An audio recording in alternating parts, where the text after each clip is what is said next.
तो आज के नए वीडियो में आप लोग का स्वागत है। तो आज इस वीडियो में होने वाला है कुछ खास, वो भी साइंस वाले बच्चे को जो खास करके बायोलॉजी से हैं। तो आज इस वीडियो में करेंगे हम लोग बायोलॉजी के पूरे ऑब्जेक्टिव प्रश्न, और आप लोग को बायोलॉजी में अच्छे मार्क्स लाना है तो आप लोग इस वीडियो को अंत तक देखिए, ठीक है। तो चलिए हम लोग वीडियो का स्टार्ट करते हैं मोस्ट वीवीआई ऑब्जेक्टिव प्रश्न। चलिए तो यहाँ पे देखिए पहला नंबर प्रश्न दिया गया है, क्या करें कि मानव युग्मक में गुणसूत्र की संख्या है।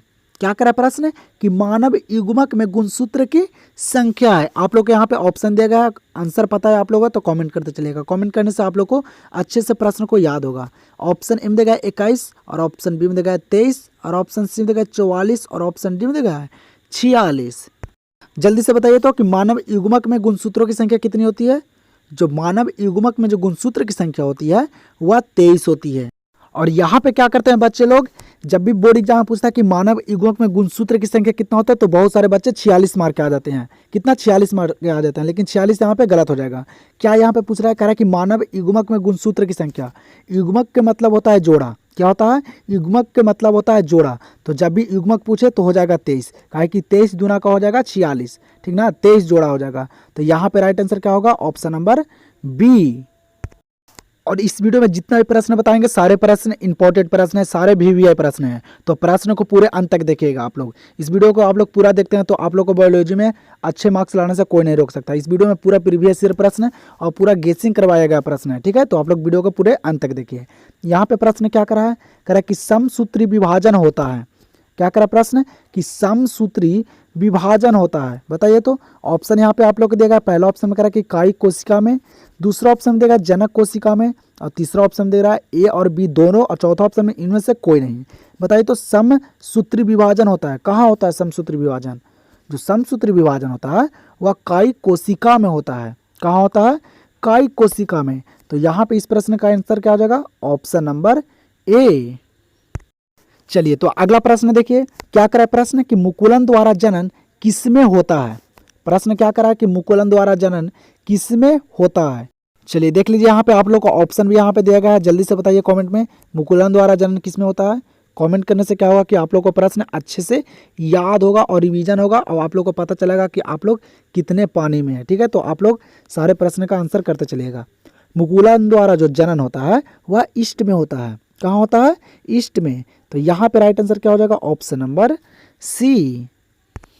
चलिए तो यहाँ पे देख लीजिए अगला प्रश्न। और आप लोग भी 2025 में एग्जाम देने वाले हैं और एग्जाम में तहलका मचाना है, तो आप लोग इस चैनल को सब्सक्राइब कर लीजिए, क्योंकि आप लोग को एग्जाम से पहले इस चैनल पे सारे चीज़ कंप्लीट करवा देंगे, सारे चीज़ रटवा देंगे, जो भी सब्जेक्ट रहेगा सारे चीज़ का। और आप लोग को मॉडल पेपर भी इसी चैनल पे कंप्लीट करवाएंगे, जो बोर्ड एग्जाम द्वारा जारी किया जाता है, जो सबसे इंपॉर्टेंट रहता है। और आप लोग को पता ही होगा, आप लोग 10th के एग्जाम दिए होंगे तो आप लोग को पता होगा कि मॉडल पेपर से कितना प्रश्न आते हैं बोर्ड एग्जाम में, ठीक है। तो मॉडल पेपर करवाएंगे जल्द ही, अब टाइम नहीं है एग्जाम का, तो आप लोग अच्छे से तैयारी कीजिए। तो यहाँ पे प्रश्न क्या करा है कि आनुवांशिक कूट में कितने कूट होते हैं। क्या करा प्रश्न कि आनुवांशिक कूट में कितने कूट होते हैं। आप लोग को यहाँ पे ऑप्शन दिया गया है। पहला ऑप्शन में 8, दूसरा ऑप्शन देगा 16, और तीसरा ऑप्शन देगा 32, और चौथा ऑप्शन में देगा है 64। जो आनुवांशिक कूट में जो कूट होते हैं वह 64 होते हैं। कितने होते हैं, 64। तो यहाँ पे राइट आंसर क्या हो जाएगा, ऑप्शन नंबर डी। तो चलिए यहाँ पे ध्यान दीजिए, अगला प्रश्न क्या करा कि यौन संचरित रोग निम्नलिखित में से कौन है। बताइए तो यौन संचरित रोग निम्नलिखित में से कौन है। ये बहुत ही वीवीआई प्रश्न है, हर बार पूछता है ये प्रश्न, ठीक है। आप लोग इस प्रश्न को अच्छे से कंप्लीट कर लीजिए। यौन संचरित रोग इनमें कौन है।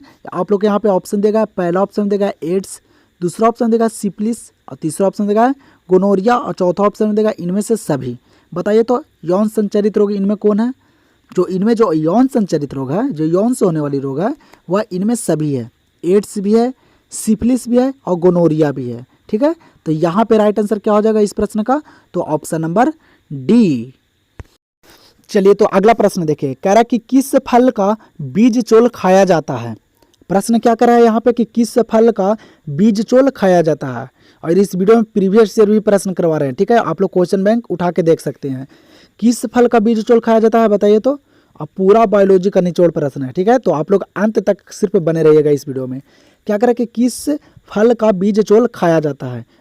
आप लोग के यहाँ पे ऑप्शन देगा। पहला ऑप्शन देगा शरीफा, दूसरा ऑप्शन देगा लीची, और तीसरा ऑप्शन देगा जायफल, और चौथा ऑप्शन देगा इनमें से सभी। बताइए तो किस फल का बीज चोल खाया जाता है।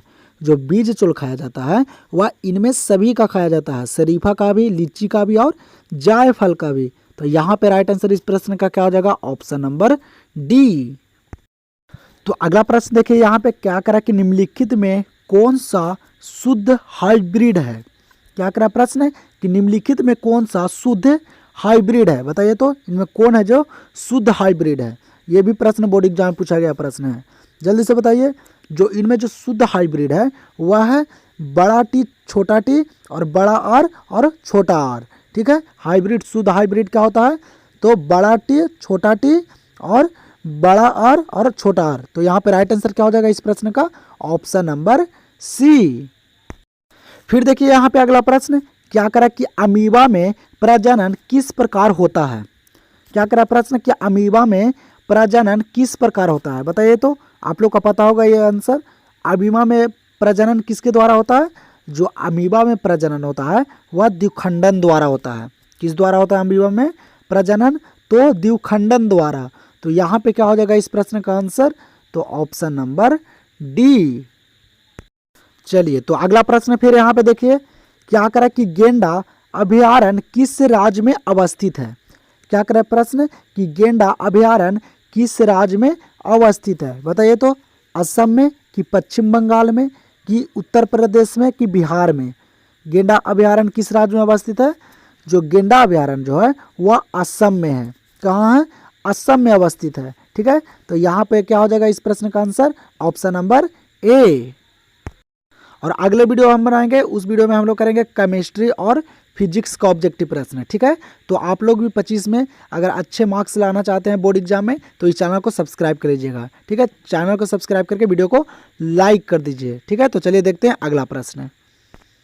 चलिए तो फिर यहाँ पे ध्यान दीजिए अगला प्रश्न पे क्या करा कि निम्नलिखित में कौन यौन संचरित रोग है। और अभी तुरंत बताए हैं, पीछे ही बताए हैं कि कौन कौन से जो है वह यौन संचरित रोग है। और यहाँ पे आप लोग को ऑप्शन दिया गया है। पहला ऑप्शन में मलेरिया, दूसरा ऑप्शन में एड्स और तीसरा ऑप्शन में डेंगू और चौथा ऑप्शन में इनमें से कोई नहीं।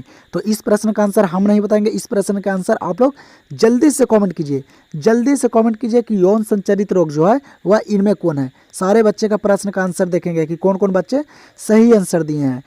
ठीक है, तो जल्दी से इस प्रश्न का आंसर दीजिए कमेंट बॉक्स में, यौन संचरित रोग इनमें कौन है। ठीक है, तो हम लोग देखते हैं अगला प्रश्न। और पिछले वाले वीडियो में बहुत सारे बच्चे राइट आंसर दिए थे, तो उन सारे बच्चों को भी बोले थे हम कि जो भी बच्चा सही आंसर देगा उस बच्चे का नाम हम अगले वीडियो में लेंगे।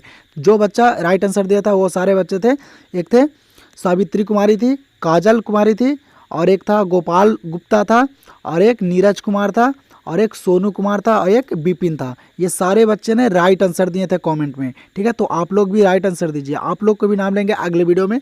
और इससे क्या पता चलता है कि आप लोग कितने अच्छे से तैयारी करें, टीचर को पता चलता है। ठीक है, तो देखिए यहाँ पे प्रश्न क्या करा है कि चिपको आंदोलन चलाया गया। बताइए तो चिपको आंदोलन जो चलाया गया था वह कहाँ चलाया गया था, मध्य प्रदेश में कि उत्तराखंड में कि हरियाणा में कि दिल्ली में।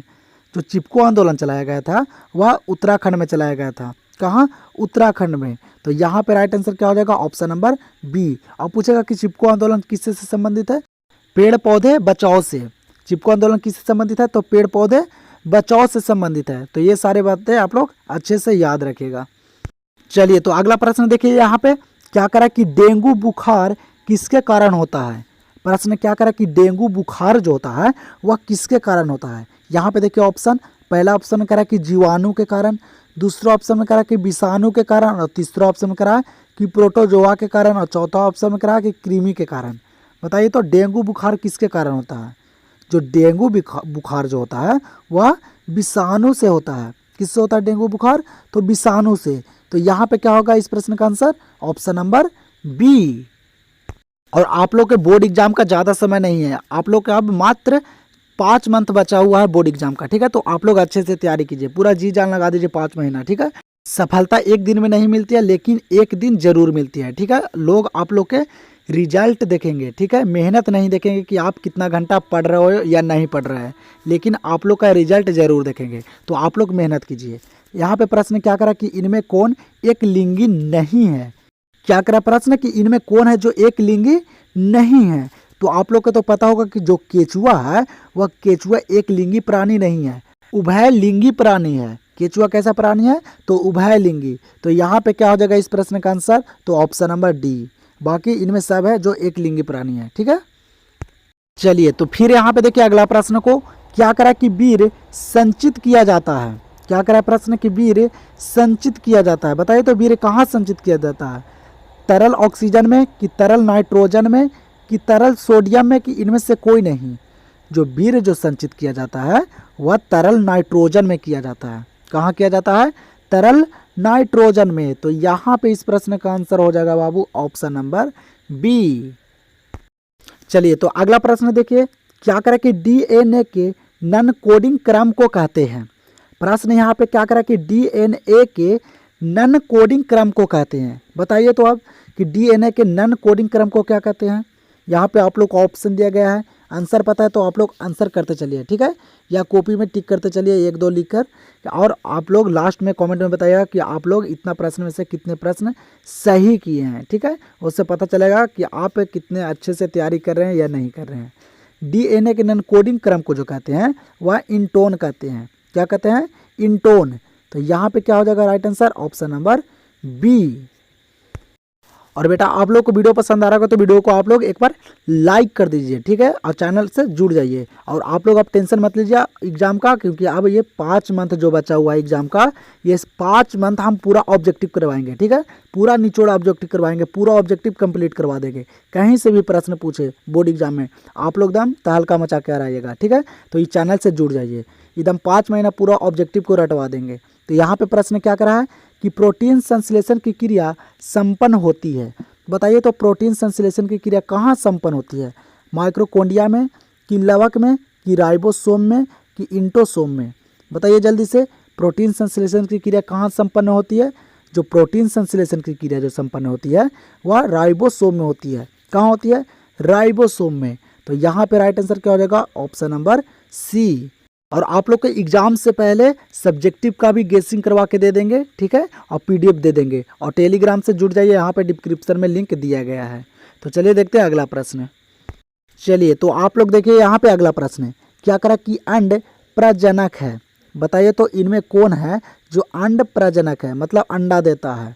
ऑप्शन ए में देगा मुर्गी, और ऑप्शन बी में देगा सांप, और ऑप्शन सी में देगा मगरमच्छ, और ऑप्शन डी में देगा इनमें सभी। इसी प्रकार से क्वेश्चन आएगा बोर्ड एग्जाम में भी। ठीक है, जो अंड प्रजनक है वह इनमें कौन है? तो इनमें सभी है। आप लोग जानते होंगे मुर्गी भी अंडा देता है, सांप भी अंडा देता है, और मगरमच्छ भी अंडा देता है। तो अंड प्रजनक इनमें क्या हो जाएगा? तो ऑप्शन नंबर डी, इनमें से सभी। चलिए तो अगला प्रश्न देखिए, यहाँ पे क्या करा कि क्रॉसिंग ओवर इनमें से किस अवस्था में होता है? प्रश्न यहाँ पे करा कि क्रॉसिंग ओवर इनमें से किस अवस्था में होता है? आप लोग के यहाँ पे ऑप्शन देगा, जल्दी से बताइए, क्रॉसिंग ओवर इनमें से किस अवस्था में होता है? जो क्रॉसिंग ओवर होता है वह पैकिटिन में होता है। कहाँ होता है? पैकिटिन में। तो यहाँ पे राइट आंसर क्या हो जाएगा? Option number A. और हम लोग अगले वीडियो में करेंगे केमिस्ट्री और फिजिक्स का ऑब्जेक्टिव प्रश्न। ठीक है, तो आप भी बोर्ड एग्जाम 2025 में देने वाले हैं, तो चैनल को सब्सक्राइब कर लीजिए। आप लोग को 5 महीना सिर्फ खाली ऑब्जेक्टिव करवाएंगे, पूरे ऑब्जेक्टिव और सब्जेक्टिव का गेसिंग करवा देंगे, और आप लोग को पीडीएफ दे देंगे। तो अब हम लोग मिलते हैं अगले वीडियो में, और बायोलॉजी के और प्रश्न करवाएंगे अगले वीडियो में। ठीक है, अगले वीडियो में और बहुत सारे प्रश्न करवाएंगे बायोलॉजी के, और बहुत सारे प्रश्न गेसिंग भी करवाएंगे। ठीक है, तो बेस्ट ऑफ लक। आप लोग इसी तरह से तैयारी कीजिए, पूरे 5 मंथ बचा हुआ है, आप लोग जी जान लगा दीजिए, मेहनत कीजिए पूरा। ठीक है, तो मिलते हैं हम लोग नेक्स्ट वीडियो में।